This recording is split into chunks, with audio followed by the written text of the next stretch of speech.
Selamat datang di Epalos, berpikir rasional. Oke, balik lagi sama gue. Oke, di pembahasan sebelumnya kan kita udah ngomongin soal red flags dalam hubungan secara umum ya, semacam sistem peringatan dini gitu. Nah, kali ini kita mau menyelam lebih dalam lagi. Kita mau ngebongkar salah satu red flag yang paling licik, paling tersembunyi dan paling merusak. Manipulasi psikologis.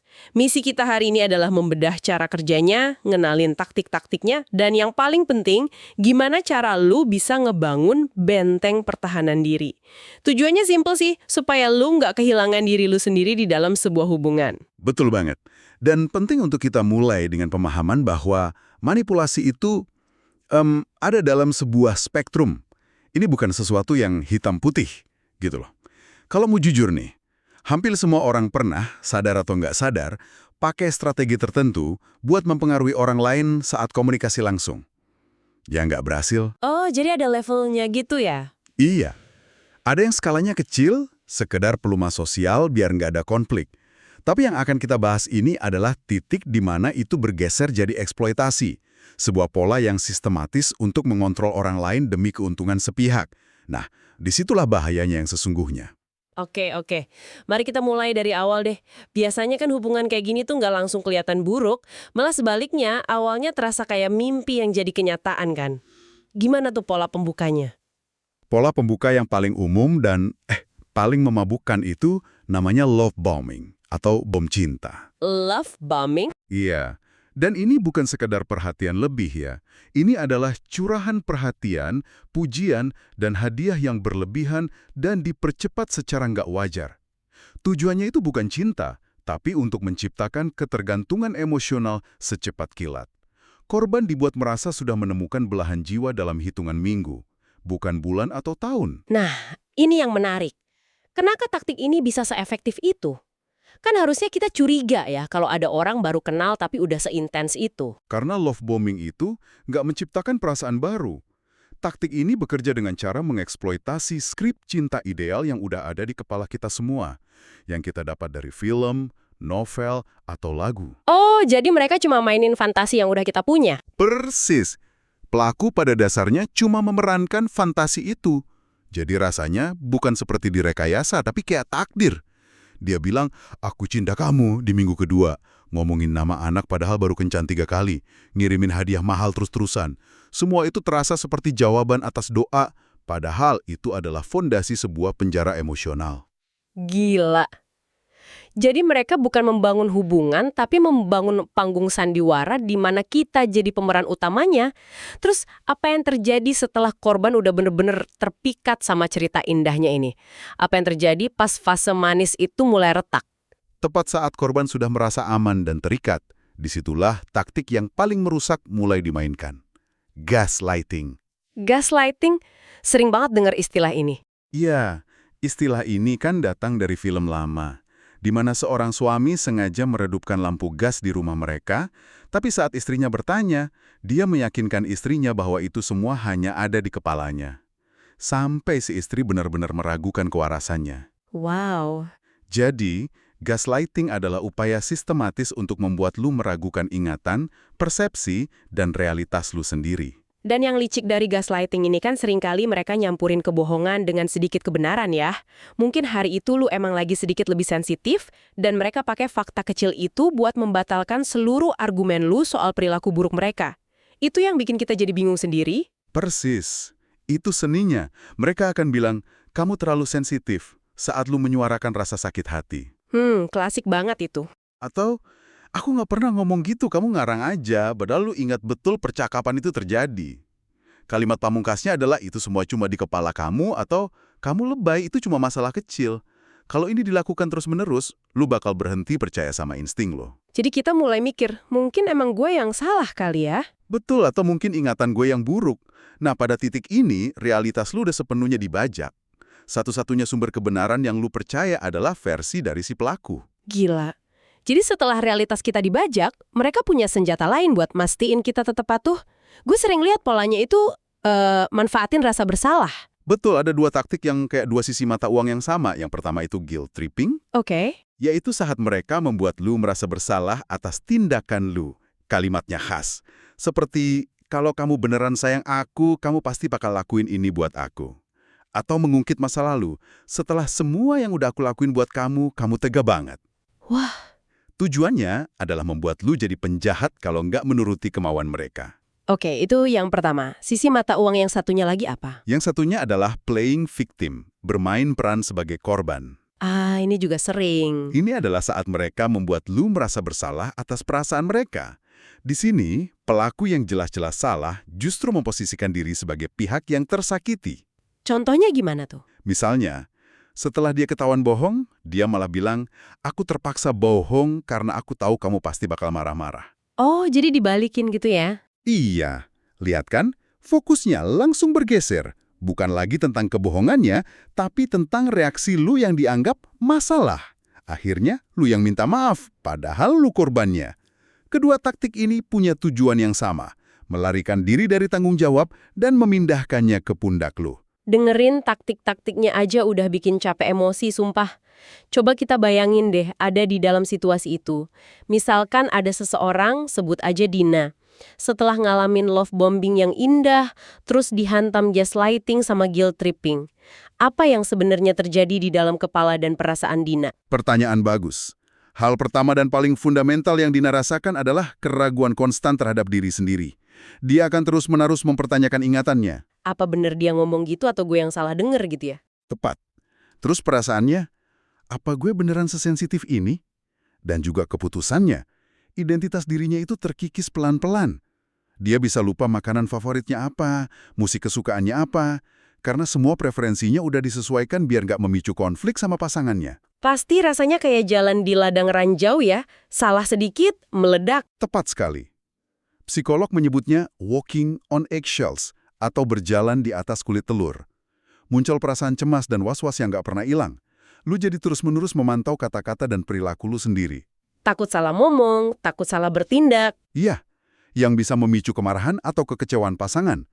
Hidup dalam mode siaga tinggi seperti ini sangat menguras energi.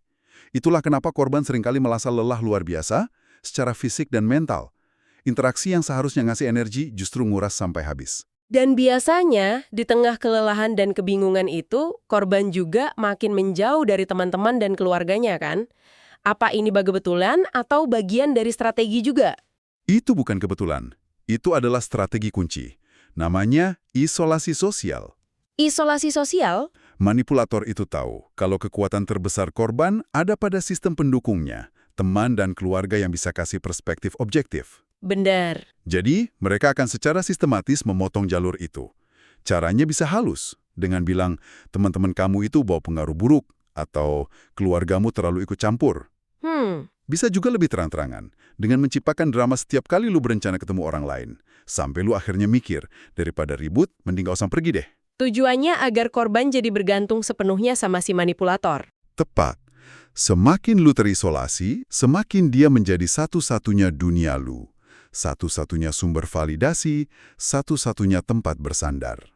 Saat itu terjadi, lu akan jauh lebih mudah untuk dikontrol. Dia menjadi satu-satunya orang yang mendefinisikan realitas lu. Gila. Dari sisi biologis nih, apa sih yang terjadi di dalam otak dan tubuh kita saat ngalamin perang batin kayak gini? Kenapa rasanya bisa sebegitu membingungkan?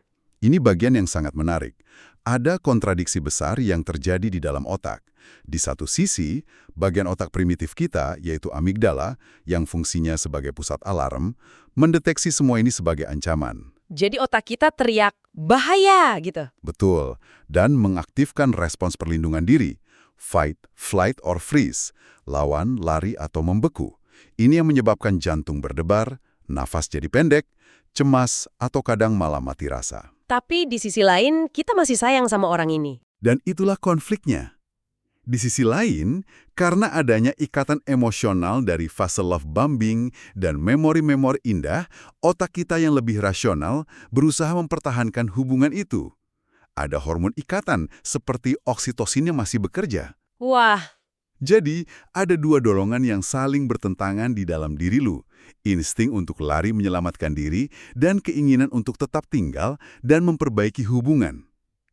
Perang internal inilah yang menciptakan kebingungan mental yang luar biasa dan stres kronis yang bisa merusak kesehatan fisik dalam jangka panjang. Mendengar semua dampak ini, dari kelelahan emosional sampai otak yang terasa dibajak, bisa bikin kita merasa pasrah.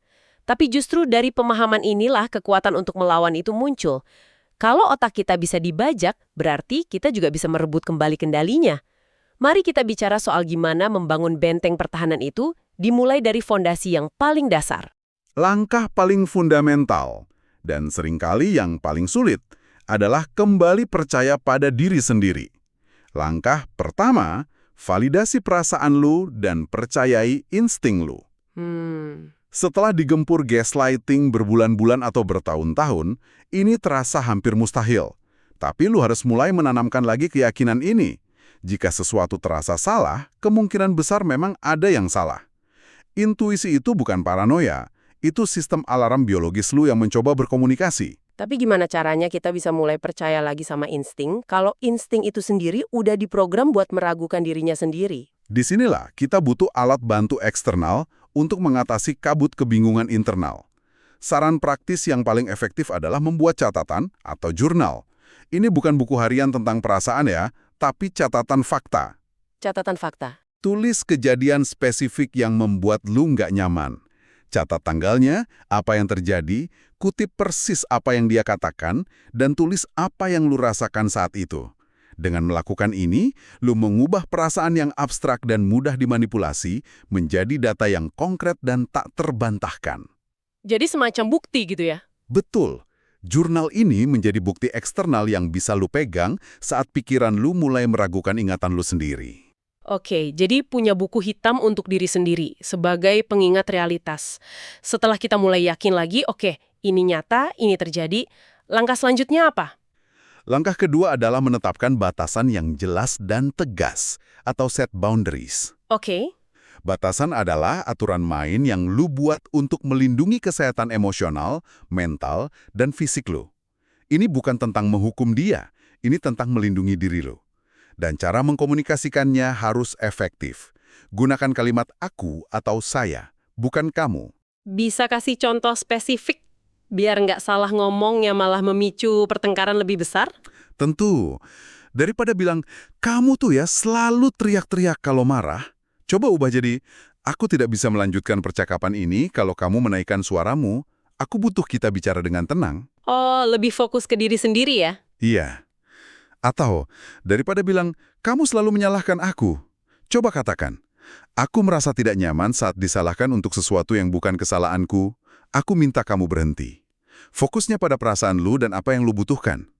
Dan kuncinya adalah konsistensi. Konsistensi. Jika batasan itu dilanggar, harus ada konsekuensi. Misalnya, kalau dia tetap teriak, lu benar-benar meninggalkan ruangan.